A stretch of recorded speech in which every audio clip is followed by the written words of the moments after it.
Udah Pak, udah siap-siap buat datang ke Belum gereja. Gue masih pada dalam Belum makan kakak.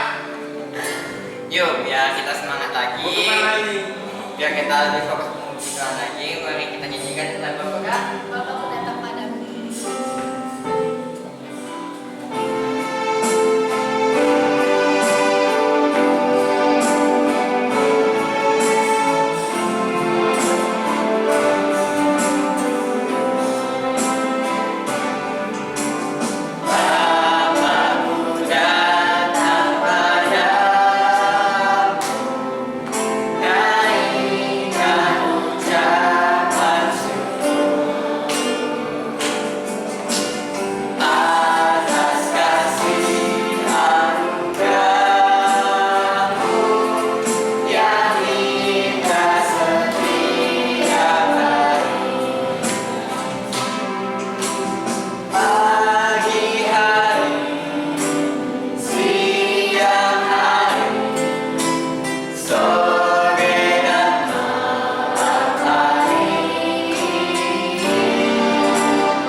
Melalui stay at home ataupun bisa datang secara langsung, kami berdoa agar tetap selalu bisa memuji nama-Mu ya Tuhan.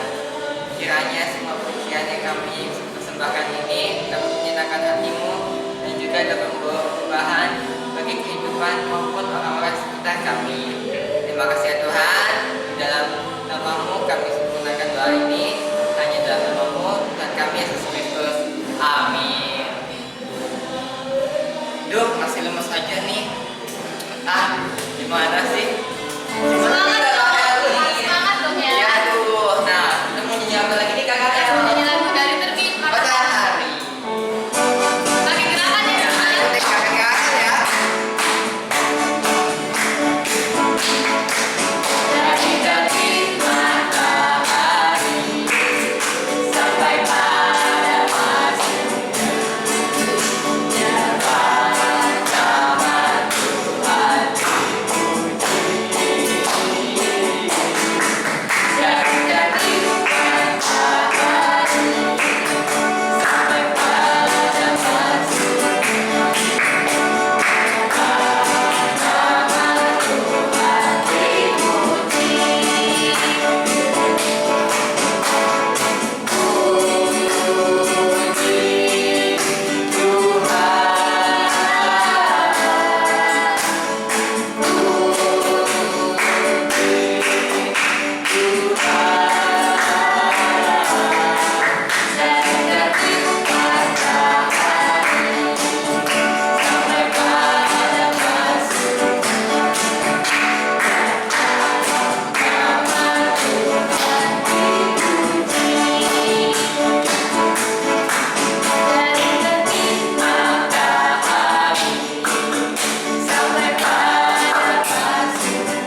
Ayo nih, kita kakak aja berdiri lagi nih. Kita juga harus bergerak nih. Meskipun kita di rumah aja, Kita harus melalui tetap puji puji Tuhan.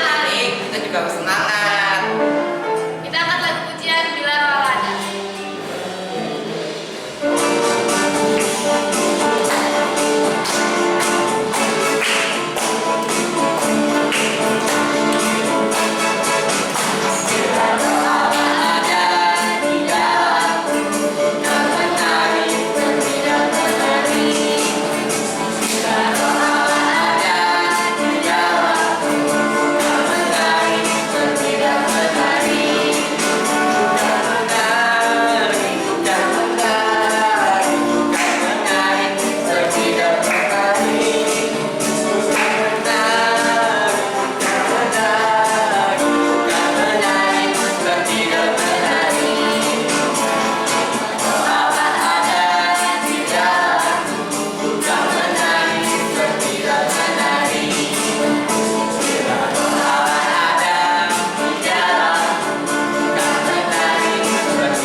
Nah, adik-adik, sekarang kita udah puji-pujian, kita mau selesai persembahan, kita nyanyikan lagu pujian. Happy ya ya ya happy. Meskipun adik-adik yang di rumah nggak bisa ngasih persembahan, tapi adik-adik di rumah juga ikutin nyanyiin lagunya ya. Jadi gerak juga loh. Kakak aja nanti yang muter. Jadi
Amin. Kakak undangan silakan.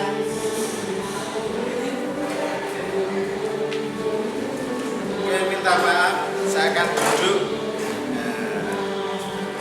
Adik-adik, kita tadi sudah memuji nama Tuhan dan kita akan siapkan hati kita untuk menerima firman Tuhan. Mari kita akan baca dari kitab Kejadian pasal 27 ayat 1 sampai 40 dan saya akan baca aja ayat 1 sampai 10 adik-adik. Ketika Ishak sudah tua dan matanya telah kabur sehingga ia tidak dapat melihat lagi, dipanggilnyalah Esau anak sulungnya serta berkata kepadanya, "Anakku." Saud Esau, "Ya Bapak." Berkatalah Ishak, "Lihat, aku sudah tua, aku tidak tahu bila hari kematianku. Maka sekarang ambillah senjatamu, tabung panah dan busurmu, pergi ke padang dan burulah bagiku seekor binatang. Olahlah bagiku makanan yang enak seperti aku gemari. Sesudah itu bawalah kepadaku supaya aku makan agar aku memberkati engkau sebelum aku mati." Tetapi Ribka mendengarkannya. Ketika Ishak berkata kepada Esau anaknya, setelah Esau pergi ke padang memburu seekor binatang untuk dibawanya kepada ayahnya, berkata Ribka kepada Yakub anaknya, "Telah kudengar ayahmu berkata kepada Esau kakakmu, bawalah bagiku seekor binatang buruan dan olahlah bagiku makanan yang enak supaya aku makan dan supaya aku memberkati engkau di hadapan Tuhan sebelum aku mati. Maka sekarang anakku, dengarkanlah perkataanku seperti yang kuberitakan kepadamu. Pergilah ke tempat kambing domba itu, ambillah dari sana 2 anak kambing yang baik, maka aku akan mengolah menjadi makanan yang enak bau bagi ayammu seperti yang digemarinya. Bawalah itu kepada ayahmu supaya dimakannya agar dia memberkati engkau sebelum dia mati." Adik-adik pernah menghadapi masalah baik itu di sekolah atau di rumah. Di rumah mungkin mainan sama adik-adik sama teman-teman yang lainnya. Jadi ini ada cerita lucu adik-adik. Ada 2 orang bersahabat, sangat dekat sekali, walaupun berbeda latar belakang, kondisi keluarga. Ketika dia punya sesuatu, si A ini tadi, dia melihat temannya si B, dia ingin mengerjakan sesuatu, katanya dia ingin menunjukkan apa yang dia bisa kepada orang lain. Karena orang lain itu bertanya-tanya, "Loh, si A si B ini saudara atau bukan?" Dia ingin melihat bagaimana cara dekat. Dia setelah terpancar mungkin bisa melihat karakter, kebiasaan. Otomatis ketika si B ini melihat sesuatu dan mereka ingin mengerjakan sesuatu kepada orang tadi, mungkin ya bagi manusia kan bisa punya keinginan, saya bisa dinilai baik, saya bisa dibaca dengan baik, dipuji begitu. Tetapi si A ini melihat si B ini, pikirannya si A, saya juga bisa kok. Kenapa dia tidak mengerjakan secara baik untuk melakukan yang terbaik buat temannya? Gitu. Akhirnya si A itu punya pemikiran yang aneh. Saya sebenarnya bisa mengerjakan apa yang dilakukan teman saya si B. Nah, akhirnya muncul pemikiran-pemikiran yang tidak sedap, yang tidak enak. Akhirnya terjadi perlombaan yang luar biasa, walaupun mungkin tidak terbuka. Bagaimana caranya saya bisa mengalahkan teman saya si B? Berlomba-lomba. Pada harusnya itu kan miliknya si A, tapi B ini sebenarnya maksudnya punyanya si B. Si A itu bekerja untuk menyaingi si B ini, si A. Dia berusaha supaya saya juga dapat ujian, supaya saya dapat juga dinilai yang baik oleh teman itu tadi. Dengan cara-cara seperti ini, orang menganggap bahwa itu cara yang tidak elok, tidak baik. Karena apa? Seolah-olah si A itu mengambil haknya si B ini tadi. Walaupun mungkin dengan permainan atau mungkin dengan apa yang bisa dilihat orang banyak. Apalagi orang yang pengen tahu dekat si A si B itu siapa sebenarnya. adik-adik, dalam pembacaan ini kita ditunjukkan oleh keluarga, yaitu Ishak.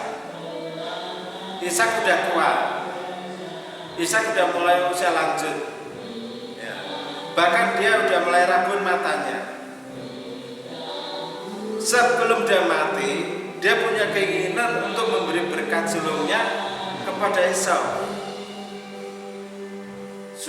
Rupanya kasih Ishak ini tidak mempedulikan nubuat Tuhan yang menyatakan bahwa berkat itu akan diberikan kepada Yakub. Ada itu bisa baca dalam Kejadian 25 ayat 23. Apa yang dilakukan oleh si Ishak dalam kondisi lanjut usia, memang sebagai manusia dengan keterbatasan yang ada, sebagai manusia punya keinginan yang luar biasa supaya apa yang diinginkan itu kesampaian.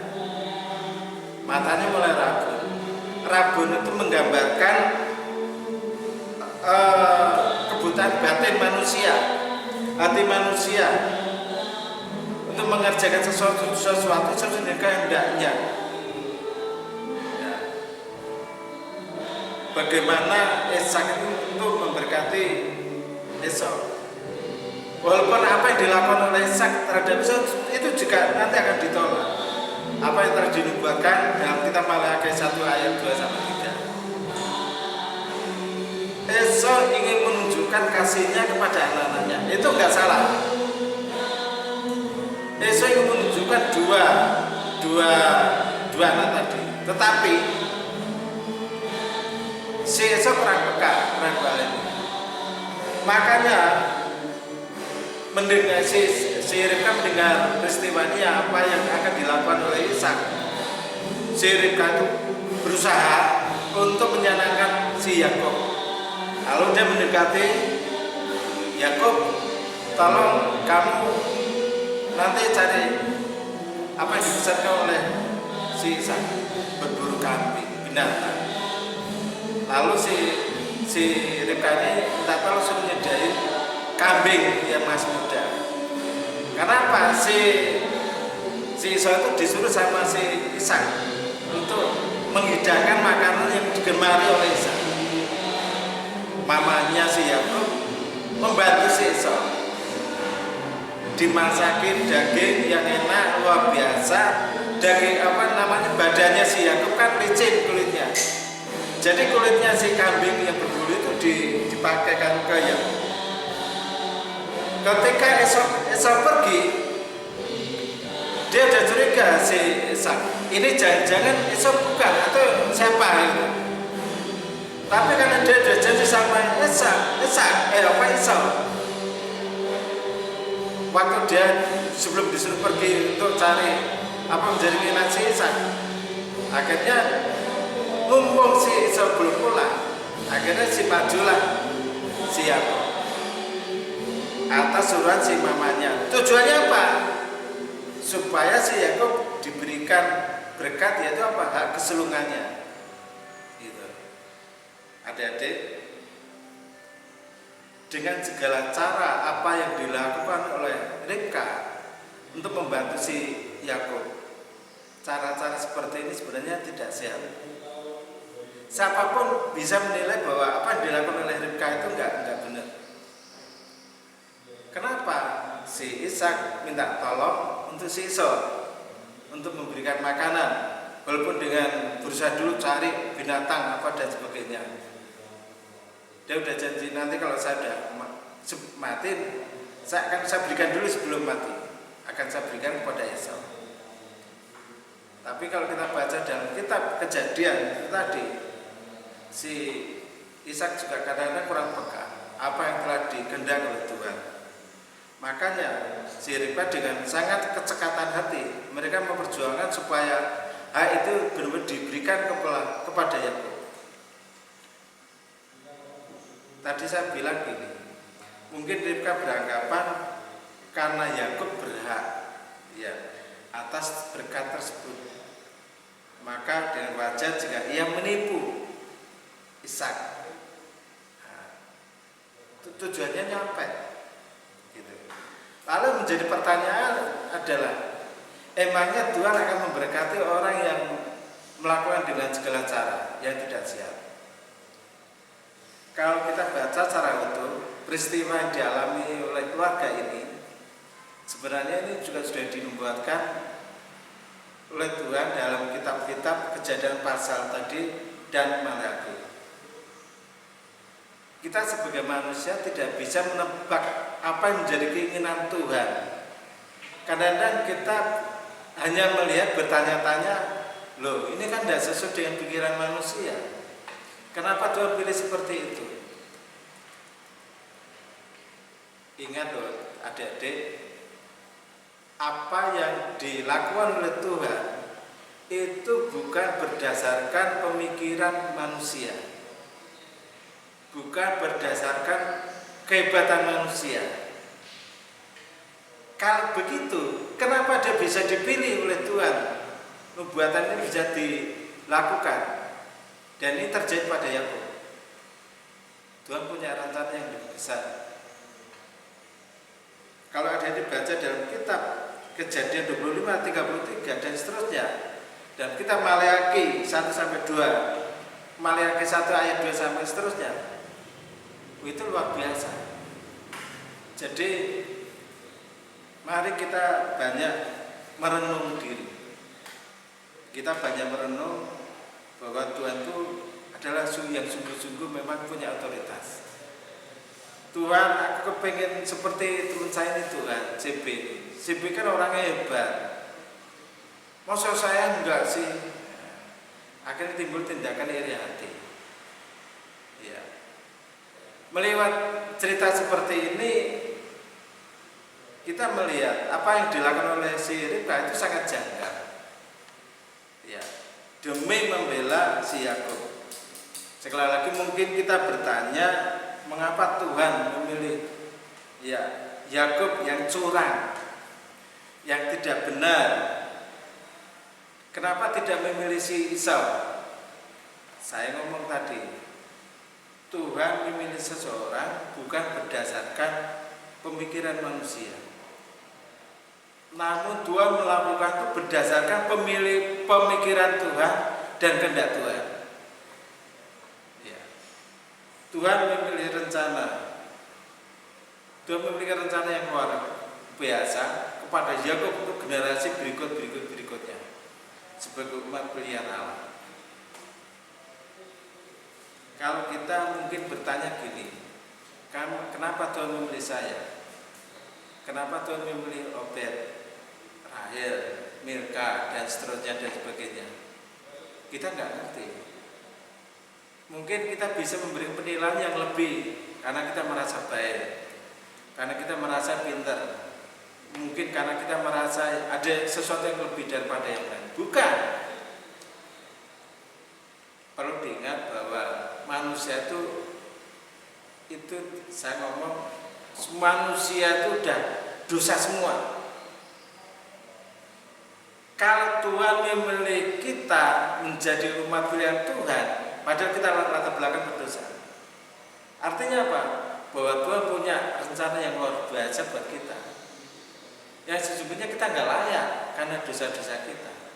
Tapi kalau Tuhan pilih kita, berarti Tuhan punya rencana yang indah buat kita ini semua untuk memuliakan nama Tuhan. Jadi kita perlu bahagia kalau memang Tuhan memilih kita, memilih umatnya, agar kehidupan kita dijadikan alat Tuhan untuk menjadi berkat bagi banyak bangsa-bangsa yang lainnya. Memang Yakub terkenal penipu. Saya juga gak enak, kadang-kadang minder. Nama saya Yakub, di mana-mana Yakub penipu. Makanya KTP saya sekarang nggak tak kasih penipu Yakub. Dulu waktu saya ngurus kartu SIM-nya di kantor Polresta, ini kok dua nama Pak, Yakub sama Sudarman.